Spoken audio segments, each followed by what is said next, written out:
Hello students, in this fresh audio video we are going to discuss the problem of deficient demand.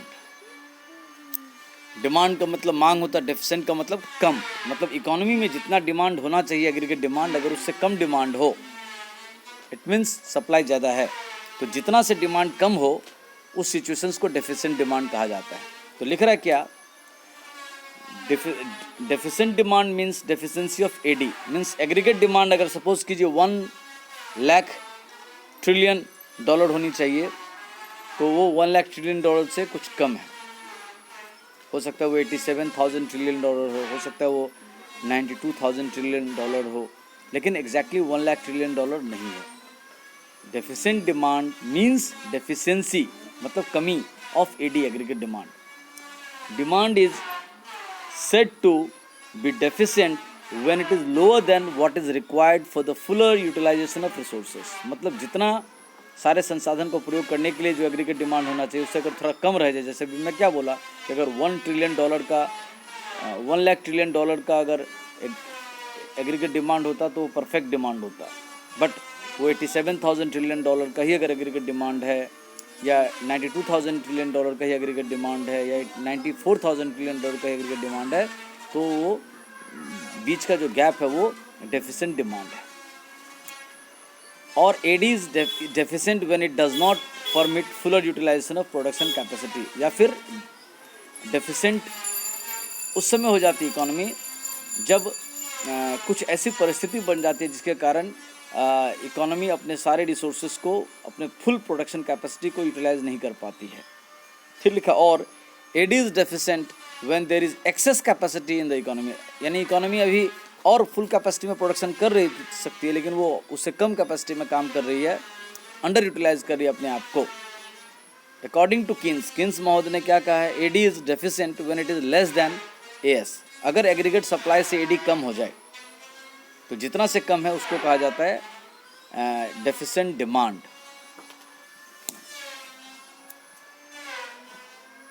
AD less than AS यहाँ लिखा हुआ देखिए. तो measurement of deficient demand कैसे करते हैं, देखिए हाँ इस फिगर में देखिए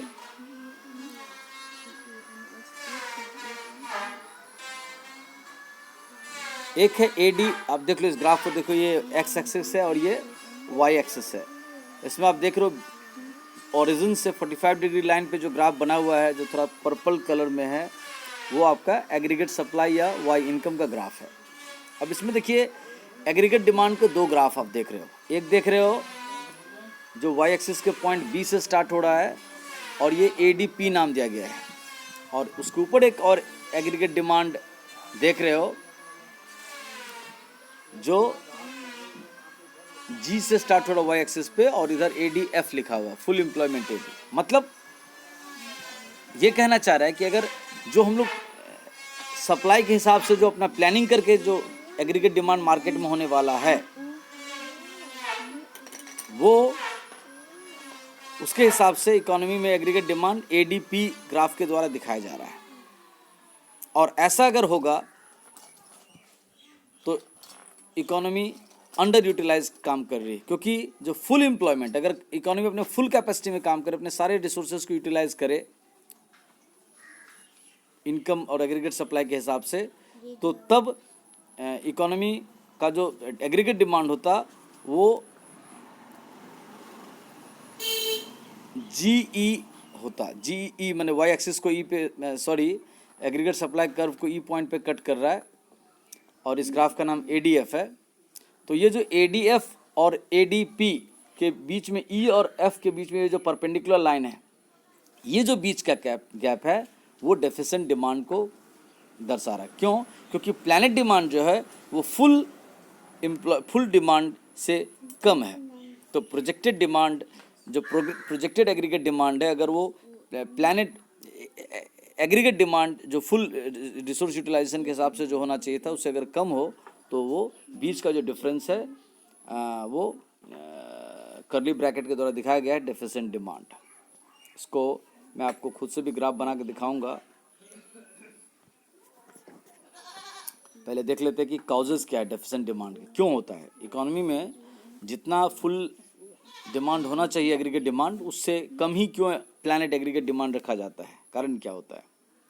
तो in a two sector closed economy, two sector मतलब जहाँ हाउस होल्ड सेक्टर है और प्रोड्यूसर सेक्टर है, गवर्नमेंट बोल के चीज़ नहीं है। क्लोज्ड इकोनॉमी का मतलब वो दुनिया के दूसरे देशों से ट्रांजैक्शंस नहीं कर रहे हैं।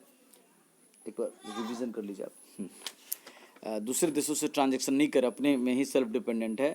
तो लिख रहा है reduction in private consumption expenditure, मतलब जो जो लोगों का जो अपना निजी सांसारिक खर्च है उसमें लोग कटौती करते जाते हैं। और private consumption expenditure is an important component of aggregate. और आपको पता है कि हम और आप जो अपना निजी जीवन का जो खर्चा करते हैं, चावल दाल से लेकर के खाने पीने, बाहर घूमने फिरने, घोड़ा साइकिल बस ट्रांसपोर्टेशंस में, मीन्स ऑफ एंटरटेनमेंट में, लग्जरी कंजम्पशन में, कंफर्टेबल कंजम्पशंस में जब जो हम लोग खर्चा करते हैं, अगर उसमें हम लोग कुछ कटौती कर दे, रिडक्शन कर दे, तो ऑब्वियसली मार्केट में डिमांड कम हो जाएगा। तो इससे क्या होता है, यहाँ लिखा है कि private consumption expenditure is an important component of AD. Reduction in private consumption expenditure में reduce owing to several reason, बहुत सारे इसके कारण हो सकते हैं। However the most important reduction is propensity to consume, लोगों में कंज्यूम करने की जो चाहत है वो कम हो गई है।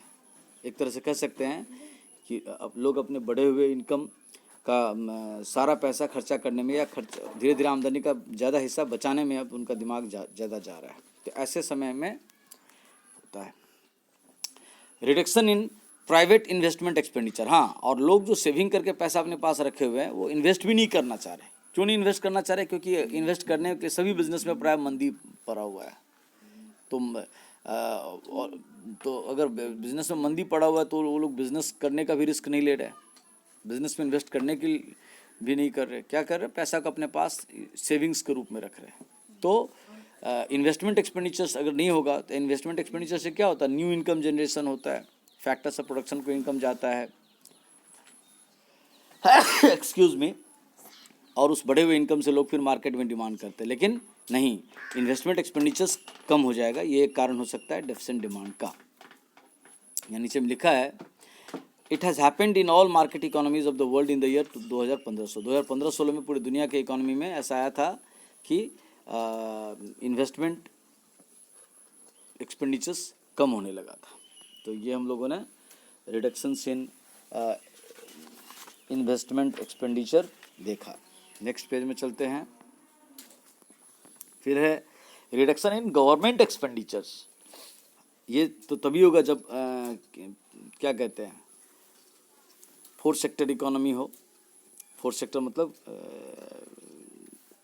यहाँ लिखा भी ऊपर में heading fourth sector economy, fourth sector open economy. तो फोर्थ सेक्टर ओपन इकोनॉमी में 4 फैक्टर्स होते हैं, producer sector, household sector, government sector और rest of the world sector. तो यहाँ क्या लिख रहा है, रिडक्शन इन गवर्नमेंट एक्सपेंडिचर। अगर गवर्नमेंट खर्चा कम कर दे तभी इकोनॉमी में डिमांड प्रभावित होती है। अब गवर्नमेंट क्या क्या चीज़ में खर्चा करती है? गवर्नमेंट स्पेंड करती है 2 तरह के एक्सपेंडिचर, एक रेवेन्यू एक्सपेंडिचर और एक कैपिटल एक्सपेंडिचर। रेवेन्यू एक्सपेंडिचर्स का मतलब होता है कि वो स्टाफ लोग को salary, wages, rent, electric charges, telephone charges के रूप में जब वो पे करती है तो सोसाइटी के लोग कमाते हैं, फैक्ट्रीज कमाते हैं। और कैपिटल एक्सपेंडिचर जब गवर्नमेंट हॉस्पिटल्स, रोड, सड़क ये सब बैठाती है, हॉस्पिटल्स बनाते, स्कूल्स बनाते, कॉलेजेस बनाते, उसमें भी लोगों को इनकम होता है। अगर ये सब एक्सपेंडिचर्स गवर्नमेंट कम कर दे तो ऑब्वियसली सोसाइटी के लोगों को इनकम कम मिलेगा, कम हो जाएगा और वो डिमांड कम करेंगे। डिक्लाइन इन एक्सपोर्ट्स, विदेशों में हमारा गुड्स एक्सपोर्ट होना कम हो गया है, तो अपने देश में फैक्ट्रीज का अगर फॉरेन में डिमांड कम हो जाएगा तो उनका एक्सपोर्ट गिर जाएगा। एक्सपोर्ट गिरने के कारण वो अपने होम कंट्री में प्रोडक्शन कम करेंगे, प्रोडक्शन कम करेंगे तो लोगों का इनकम कम होगा, इसलिए लोग अपना डिमांड कम कर देंगे।